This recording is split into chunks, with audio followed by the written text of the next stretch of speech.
Hello students.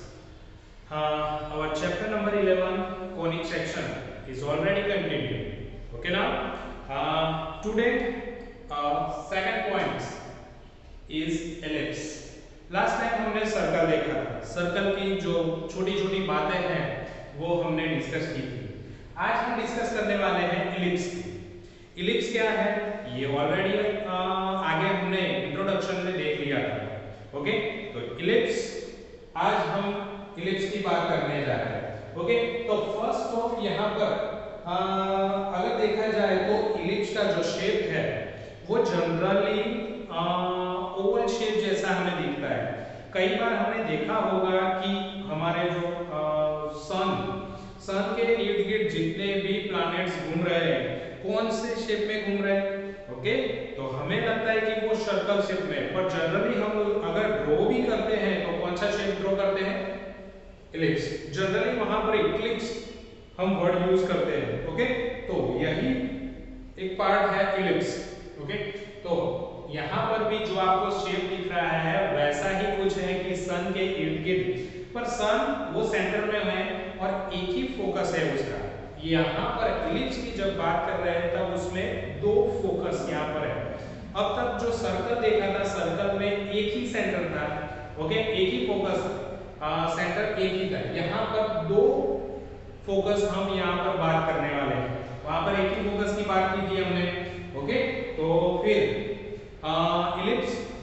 Ellipse में दो focus हमारे पास है F1 एंड F2. तो फर्स्ट ऑफ यहाँ पर अगर देखा जाए तो दो फोकस से कोई भी एक पॉइंट अगर मान लो P पॉइंट है जो हमारे इलिप्स पे है. ओके और वहां से दोनों फोकस का डिस्टेंस यानी कि sum of the two distance of the fix point from focus okay is distance are equal. Okay क्या होगा कोई फिक्स पॉइंट से इलिप्स के लाइज ऑन अ इलिप्स कोई भी एक पॉइंट जो इलिप्स पे है उससे फोकस का डिस्टेंस यानी दोनों फोकस यानी अगर कही जाए तो प्लूरल्स के फॉर्म में फोकी. ओके देन टू फोकस को हम क्या कहेंगे जैसे रेडियस को रेडी कहते हैं उसी तरह फोकस को हम क्या कहेंगे फोकी. Okay then F1 and F2. अब सम ऑफ द टू F1 यहां से यानी कि first of distance F1 P1. Okay F1 P1 plus sum of the two distance then F2 P2 is constant. Okay क्या रहता है कांस्टेंट रहता है यानी कि हर बार अगर देखा जाए तो इन दोनों का जो भी डिस्टेंस होगा वो कांस्टेंट रहेगा. जैसे कि दूसरा है F2 F1 P2 plus F2 P2 is constant. Okay यानी कि हर एक का डिस्टेंस ये तीनों का डिस्टेंस सेम ही आएगा. कांस्टेंट मींस जो भी मेजरमेंट आएगा वो हर एक पॉइंट पे फोकस से उन दोनों का डिस्टेंस का सम करते हैं तो वो इक्वल ही होता है. ओके थर्ड पॉइंट अगर P3 है तो F1 P3 plus F2 P3 okay is equal to constant रहेगा. ओके कांस्टेंट का मतलब जो भी आंसर आएगा वो तीनों का सेम ही होगा. ओके यानी कि ये तीनों का आंसर हमें इक्वल ही मिलता है. ओके स्टूडेंट्स नाउ अब सबसे इंपॉर्टेंट बात इलिप्स में जो सबसे इंपॉर्टेंट चीज है वो अब पढ़ने जा रहे हैं उसका डिस्टेंस का मेजर. ओके हमारा जो यहाँ पर दिया गया इलिप्स है वो इलिप्स एक्स एक्सिस पे है. ये हमारी एक्स एक्सिस है और ये हमारी वाई एक्सिस है. ओके एक्स एक्सिस का ये इलिप्स है.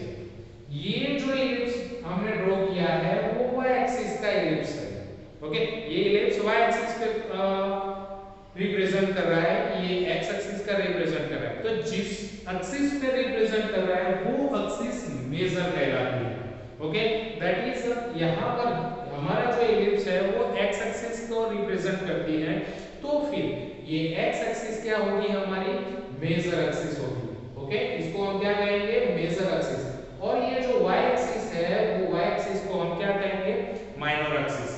अगर ये शेप है तो ये y एक्सिस पे है तो y एक्सिस हमारी मेजर एक्सिस बन जाएगी और x एक्सिस क्या बन जाएगी माइनर एक्सिस।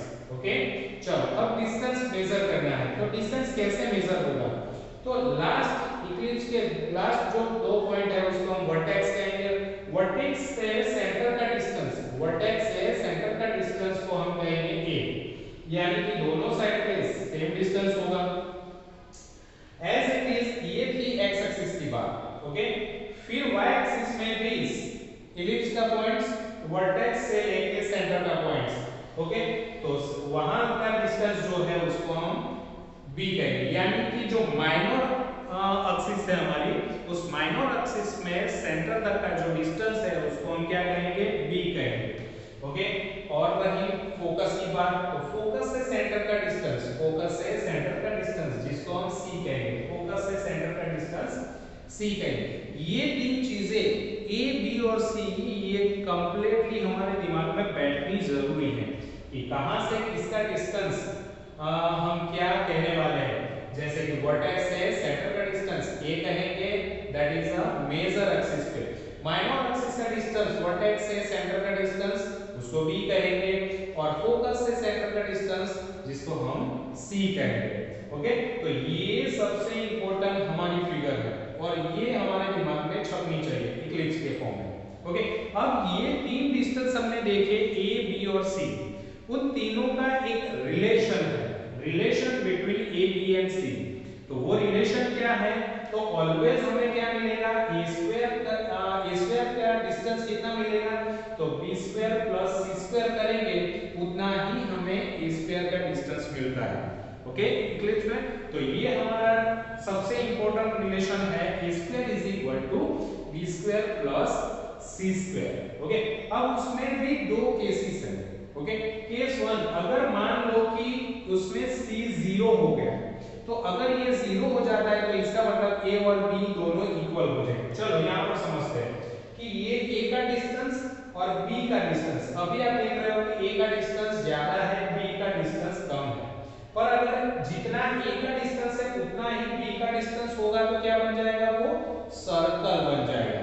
यानी कि a is equal to b कहीं मिल गया, अगर c 0 है तो इसका मतलब वो सर्कल बनता है। ओके, दूसरा एक केस है जहां पर अगर मान लो c और a का, ये c है और ये a है, उन दोनों का डिस्टेंस अगर सेम हो जाए, ओके, तो इसका मतलब c और a दोनों इक्वल हो जाएंगे, तो यहां पर c और a निकल जाएगा, तो b इज इक्वल टू क्या रहेगा 0। तो b0, ये जो डिस्टेंस है b का डिस्टेंस वो 0 बन जाएगा।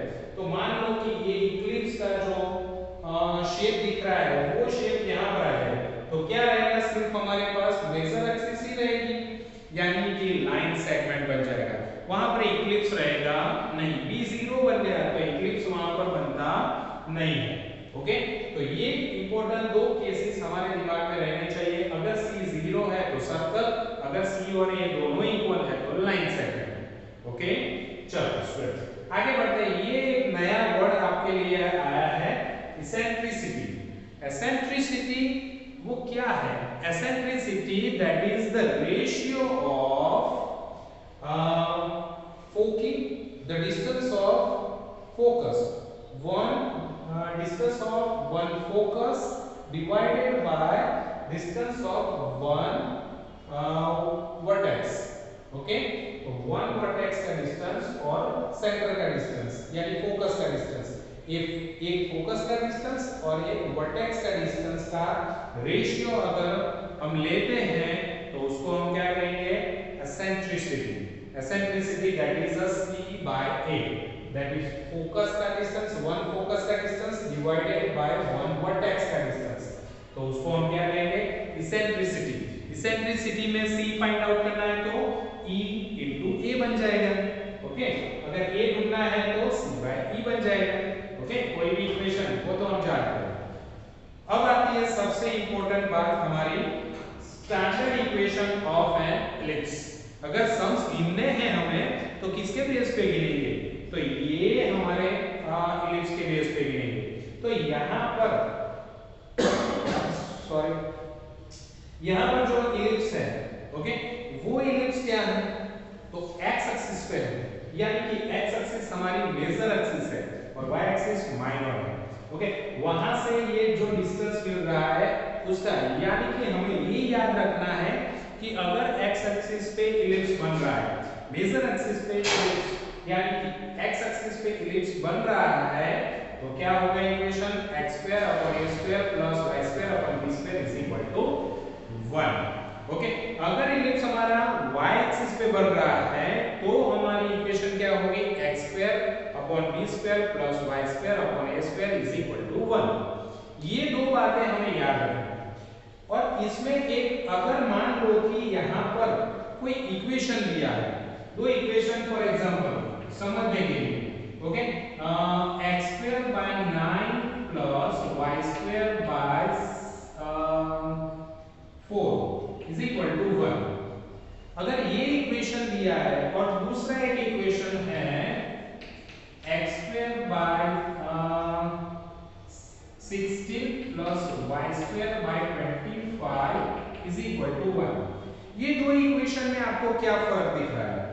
अगर सोचा जाए तो ये जो इक्वेशन है उसमें a जो है वो बड़ा है b से, ओके, तो यहां पर a क्या है, ग्रेटर देन b है।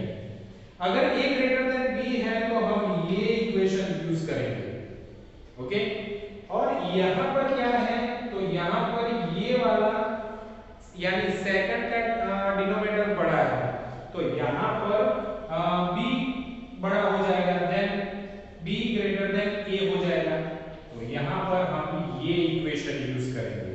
ओके, तो इसका मतलब आपको जो भी इक्वेशन दिया है उस इक्वेशन के बेस पे भी हम यहां पर कौन सी इक्वेशन यहां पर यूज हो रही है, या फिर हमारा इलिप्स वो x एक्सिस पे फॉर्म हो रहा है या y एक्सिस पे, वो हम इस इक्वेशन के बेस पे, यानी कि a और b, यानी फर्स्ट अगर ग्रेटर है तो हमारा a स्क्वायर पहले आएगा, और अगर फर्स्ट वाला छोटा है सेकंड से, ओके, तो क्या होगा, यहां पर क्या हो जाएगा, हमारा पहला b स्क्वायर आएगा।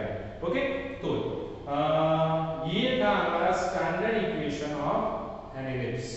ओके, और लास्ट में एक बात है, लेटस रेक्टम्स।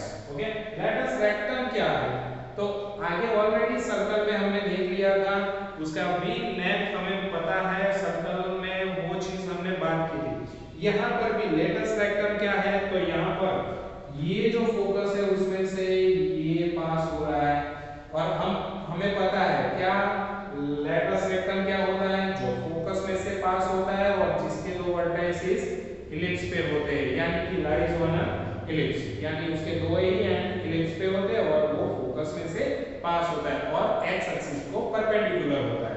ये तीन कंडीशन उसमें इंपॉर्टेंट है। और दूसरा है कि यहां से पास होता है, दैट इज ओके, तो ये दोनों ही हमारे लिए क्या है, लेटस रेक्टम। अब लेंथ ऑफ लेटस रेक्टम क्या है यहाँ पर इलिप्स में, तो उसकी इक्वेशन है 2b square upon a, 2b square upon a। तो ये जो चीजें हैं ये हमारी बेसिक कॉन्सेप्ट है। अगर ये बेसिक कॉन्सेप्ट हमें क्लियर हो गया तो हम सम यूं चुटकी बजा के गिन सकते हैं, क्योंकि यहाँ पर जो सम्स दिए गए बहुत ही इजी है। ओके, तो ये कॉन्सेप्ट अब मैं समझता हूँ आप सबको क्लियर हो चुका होगा। अगर नहीं हुआ है तो रिपीट करो, थोड़ा सा बार बार देखो, अपने आप एक दो बार देखोगे समझ में आ जाएगा। चलो, तो फिर हम बढ़ते हैं हम इसके एग्जाम्पल की ओर, कि इसके एग्जाम्पल कैसे होते हैं, ये कैसे सॉल्व किया जाता है, ये इलिप्स के कैसे इक्वेशन होते हैं, उसको कैसे सॉल्व किया जाता है, वो हम देखें। चलते हैं एग्जाम्पल की ओर। एग्जाम्पल नंबर 9 क्या कह रहा है हमारा एग्जाम्पल नंबर 9, देखते हैं। Find the coordinates of the foci, then vertices, length of the major axis, length of the minor axis,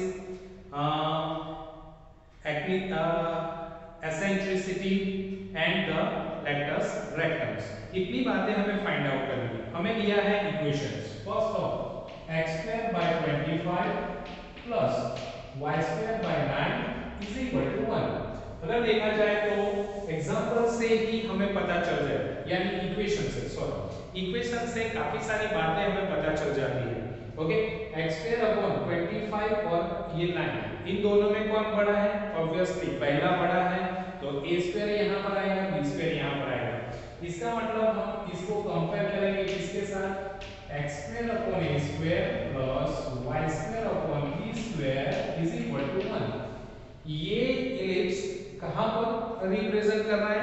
then x axis को रिप्रेजेंट कर रहा है। ओके, तो कंपेयर करते हैं। a² is equal to 25, then b² is equal to 9, तो a is equal to 5 होगा, b is equal to 3 होगा। ऑलरेडी a और b मिल गया, अब हमें ढूंढना है c, यानी focus. Then a² is equal to b² plus c²। a² कितना होगा? 25 is equal to b² 9 plus c²। ये इस तरफ आ जाएगा, c² is equal to 16, then c is equal to plus minus 4। तो फोकी हमें मिल चुकी है। फोकी हमारी क्या होगी? Obviously plus minus 4। ये x एक्सिस को रिप्रेजेंट कर रहा है, तो first of foci x axis पे होगा और 0। ओके, दूसरा हमें पूछा है वर्टाइसिस। ओके ना, वर्टाइसिस क्या है? वर्टाइसिस दैट मींस कहां से कहां? तो a और b हमें फाइंड आउट करना है। तो a और b यानी डिस्टेंस ऑफ a, तो distance of a that is our a means plus minus 5 0, ये हमारी वर्टाइसिस होगी। Okay, now length of the major axis, length of major axis, okay, कितनी होगी? It's a 2a।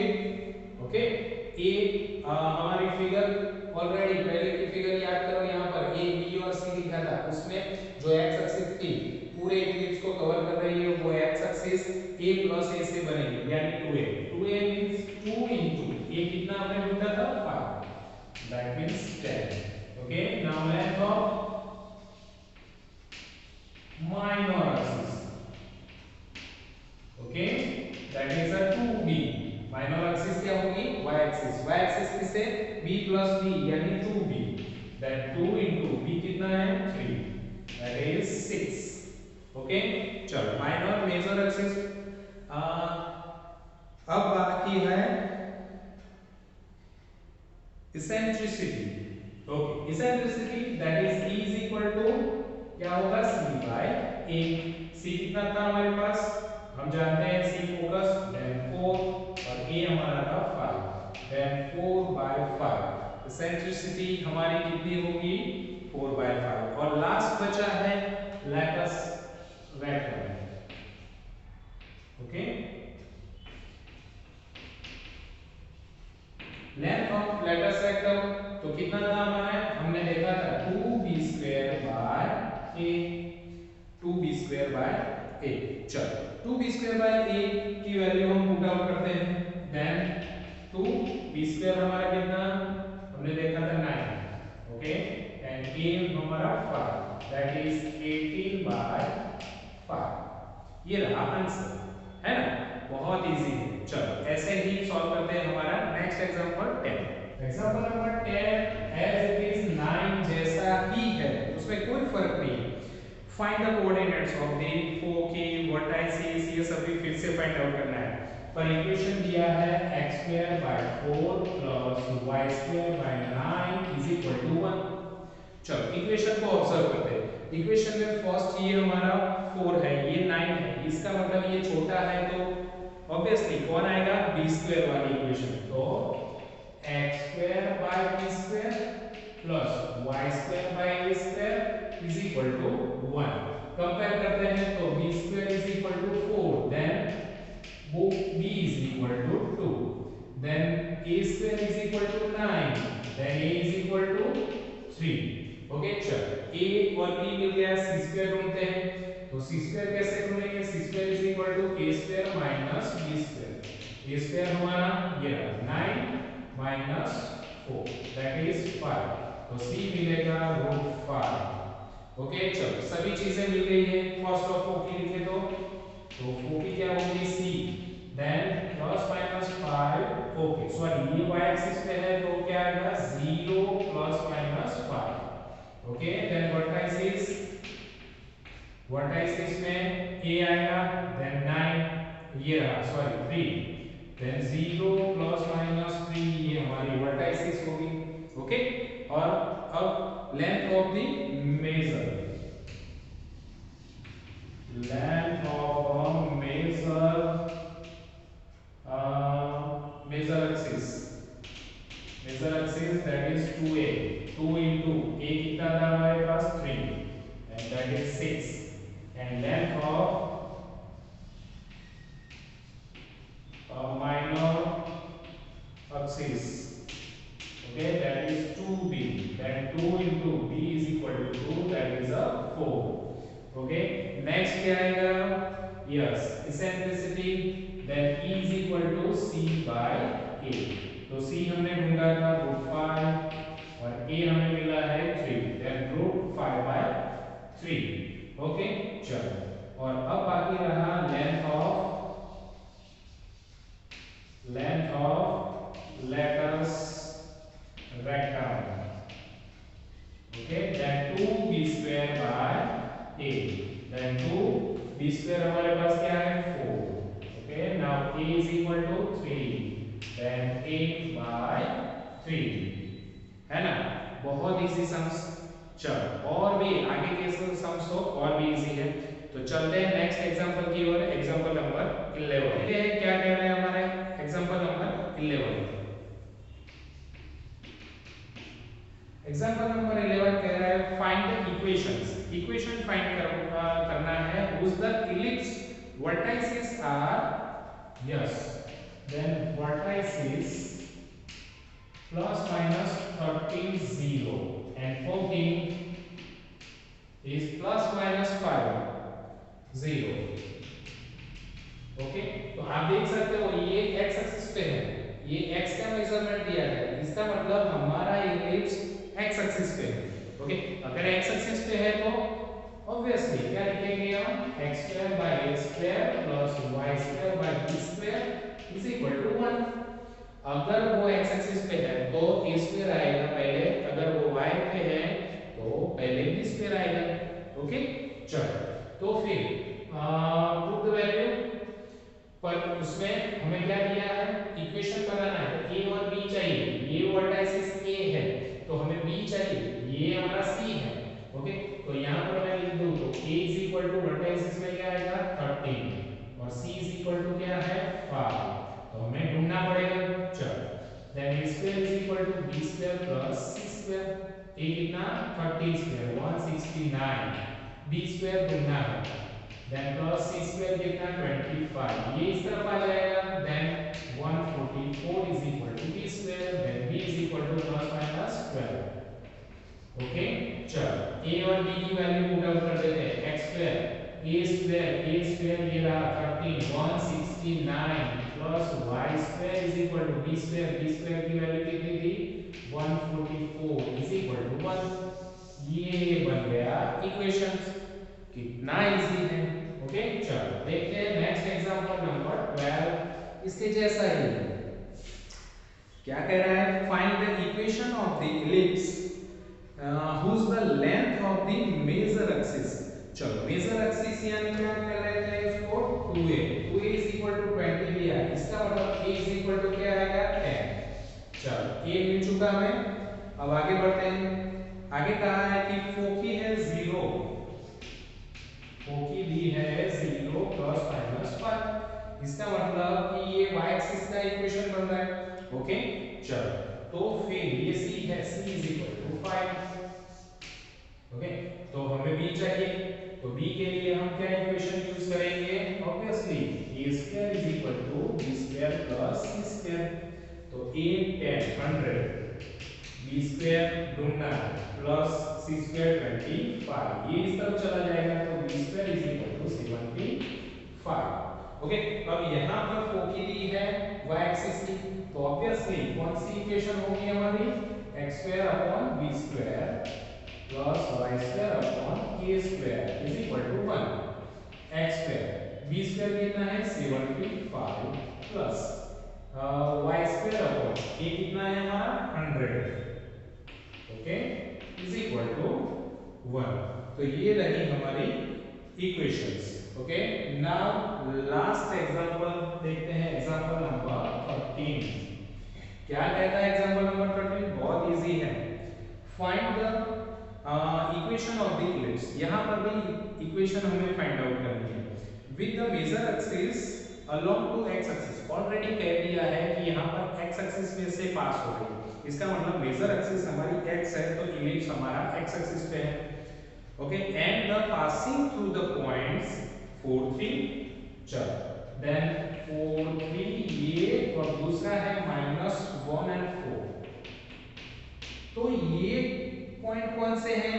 तो हमने जो इलिप्स ड्रॉ किया था उसमें एक इलिप्स के ऊपर पॉइंट लिखे थे P1 P2 P3। यहाँ पर फर्स्ट फिगर थी हमारी P1 P2 P3। P1 P2 P3 वाले तो x और y जो पॉइंट थे वही यहाँ पर दिए हैं। ये P1 है और ये P2 है, तो इसका मतलब ये x और y, ये x और y। ओके, चलो यही वैल्यू पुट आउट करके हम इक्वेशन बनाते हैं।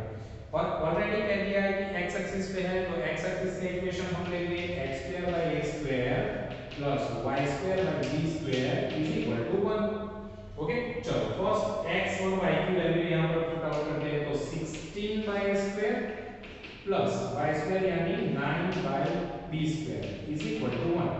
क्रॉस मल्टीप्लाई कर लेता हूं मैं, एलसीएम निकाल के, और a स्क्वायर b स्क्वायर इस तरफ चला जाएगा, तो क्या बनेगा हमारा यहाँ पर इक्वेशन फॉर्म होगा 16b स्क्वायर प्लस ये इस तरफ चला जाएगा तो 9a square is equal to a square b square, that is equation number 1 as it is. अब ये वैल्यू x और y की यहाँ पर, ये x और ये y की वैल्यू यहाँ पर पुट आउट करते हैं, तो 1 का स्क्वायर क्या हो जाएगा 1 by a square plus 4 y square की जगह पे then 16 by b square is equal to 1। LCM ले लेते हैं, cross multiplication b square plus 16a square is equal to a square b square. Then equation 1 and 2 उसको हम solve करेंगे like हमारे क्रॉस एलिमिनेशन मेथड। ओके, यहाँ पर 16b square है, यहाँ पर b स्क्वायर है, तो मैं 16 से मल्टीप्लाई कर लेता हूँ, तो 16b square plus 256b a square is equal to 16a square b square, और यहाँ पर 16b square plus 9a square is equal to a square b square. चलो एलिमिनेशन करते हैं, ऑलरेडी 10th स्टैंडर्ड में पढ़ चुके हैं। तो फर्स्ट ये माइनस यहाँ पर 147a square, okay, is equal to यहाँ पर क्या आएगा 15a square b square, a square square का दैट b स्क्वायर क्या आ जाएगा 147 divided by 15। Okay, b square की वैल्यू अब कोई भी एक इक्वेशन में, ये फर्स्ट वाला या सेकंड इक्वेशन में रखेंगे। ओके, तो a स्क्वायर क्या मिलेगा हमें 147 डिवाइडेड बाय 7। मैं अभी सॉल्व कर रहा हूं, आप एक वैल्यू पुट आउट कर लेना एक भी इक्वेशन में, ये वैल्यू या इस वैल्यू, तो हमें क्या मिलेगा a square is equal to 147 by 7। अब ये a स्क्वायर b स्क्वायर मिल चुके हैं, अब इक्वेशन में रखते हैं, तो x स्क्वायर अपॉन यहाँ पर हमारी इक्वेशन कौन सी थी a स्क्वायर वाली, तो first of a square 147 by 7 plus y square upon 147 divided by 15 is equal to 1। Denominator to denominator कहाँ जाएगा न्यूमरेटर में, तो 7x स्क्वायर प्लस यहाँ पर 15y स्क्वायर, और दोनों में 147 एलसीएम में इस तरफ ला दो तो 147। ये रहा हमारा इक्वेशंस रेडी। ओके, तो बहुत इजी सम्स आपने देखा कि बहुत इजी तरीके से हमने फटाफट उसको सॉल्व कर दिया। तो आपको भी अब क्या करना है, नोटपैड फटाफट उठाओ और हमारी एक्सरसाइज 11.3 आपको सॉल्व करनी है। Okay students, bye bye.